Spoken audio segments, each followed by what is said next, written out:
Ngayong araw no ay natanggap na natin yung ating biniling seedling ng lapnisan. So ito no ay galing ng Magallanes Sorsogon sa Twin Plant Nursery. So ito na yun no, yung mga seedlings natin, bali 10 piraso ito no. Ang kagandahan dito ay meron siyang DENR permit no. So ito kasi yung gagamitin natin no pag magpa-register tayo ng ating tanim na lapnisan. Ay kailanganin natin no ng permit galing sa ating pinagbilhan ng ating seedling para ma-register natin itong ating itinanim na lapnisan. So ito ay kakarating lang ngayon no, at ang haba nito ay tag 1 foot ang haba ng ating seedling. So ito no ay itatanim natin ito sa mga susunod na buwan. Palalakihin muna natin ito no dahil medyo maliit pa siya. Kahit malayo no ay sinadya nating bilhin para maging documented no yung yung tanim natin dito na lapnisan, dahil napaka-importante na documented yung ating tinanim no na lapnisan para pagdating ng araw no, pag kailangan na nating i-harvest yung ating pananim ay legal yung proseso sa ating pagputol ng kahoy. So hindi tayo no maging illegal na nagpuputol ng kahoy dahil documented yung ating itinanim na seedling. Kakahinto lang ng ulan dito sa aming lugar, kaya yun no, yung mga manok natin ay lumabas na no sa kanilang range area para kumain ng damo. Sa ganitong panahon no, ay ito yung panahon kung kailan maganda magtanim pagkatapos ng ulan, dahil basa no yung lupa natin at saka mataas yung moisture content ng lupa, at yung bagong tanim natin ay hindi na kailangan no na diligan natin. Since mayroon tayong seedling dito no ng lapnisan, ito yung Achillarium malaxensis no na variety na hindi pa natin na itanim. So ito ay itatanim natin ngayon dahil maganda no yung panahon, dahil sunod-sunod na yung pag-ulan dito sa aming lugar. Sa ganitong panahon ay maganda magtanim dahil hindi na kailangan magdilig no, at nakakasiguro tayo na mabubuhay yung ating itatanim na seedling.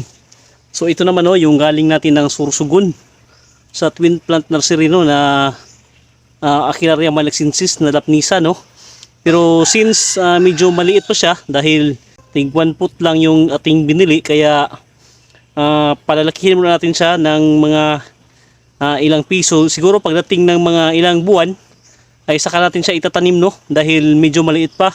So ito muna ang naunang seedling no na nabili natin. Ito yung itatanim natin ngayon para mas madali siyang lumaki no dahil nandyan na siya sa lupa. Nandito tayo ngayon no sa ating range area 3 days after no simula nung ating pinalabas yung ating mga manok dito. So ito na, kung napapansin nyo no ay yung mga damo dito ay natutumba na dahil sinimulan nila no na kainin yung mga damo. Ang problema naman natin ngayon dito ay yung puno ng saging no ay kinakain na rin nila. So ayan no, ito na no nangyari sa ating puno ng saging, unti-unti nila no na kinain. So ayan, so siguro tayo no na matutumba ito dahil dalawang puno na no ng saging ang tinumba nila dito.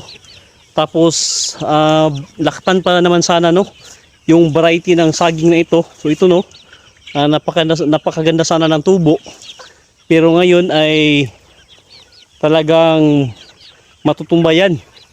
So kagaya nito no, yan nakatan din ito, kakatanim lang natin ito noong January yata no. So ayan oh, natutumba na. Ito na yung rinse area natin. Yung mga damo dito ay unti-unti na no, na kinain nila. So pati dito no, yung puno ng saging ay yan. Yung iba dito no ay kinain nila. So yan no. So ito na no yung nangyari sa ating rinse area. So ito yung unang puno no, na itinanim natin dito na Malaxensis. So ito ay 1 taon mahigit no. So yan, malaki na siya. At ito no, yung kanyang puno. Ito ay nasa mga 6 feet na. Yan no, so napakabilis niyang lumaki no. At meron pang iba doon sa ibabaw. So yan no, yung isa doon. Kasabay sila no, na itinanim natin. Kaya ngayon ay magtanim tayo uli ng Malaxensis no, na variety ng agarwood. So ito na yung mga manok natin. Yan. Kakatapos lang no ng ulan, kaya yan, lumalabas sila.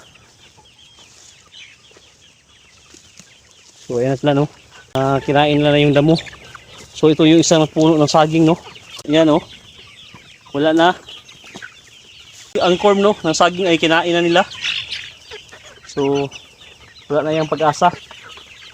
So, ito na, medyo maputik na ngayon dahil umulan kanina no. Pero kahit naputik siya, wala siyang tubig no, na naka-stack dahil sloping yung area ng range area natin. Yan, pero pag kunting init lang ito ay madali siyang matuyo dahil walang tubig no, na nababara. Dito natin banda no, itatanim yung isang puno natin at saka yung ibang puno naman ay doon natin itatanim no, sa bandang ibabaw doon sa may pinyahan at saka dito sa ating range no, ng manok. So ito na, itatanim na natin ito.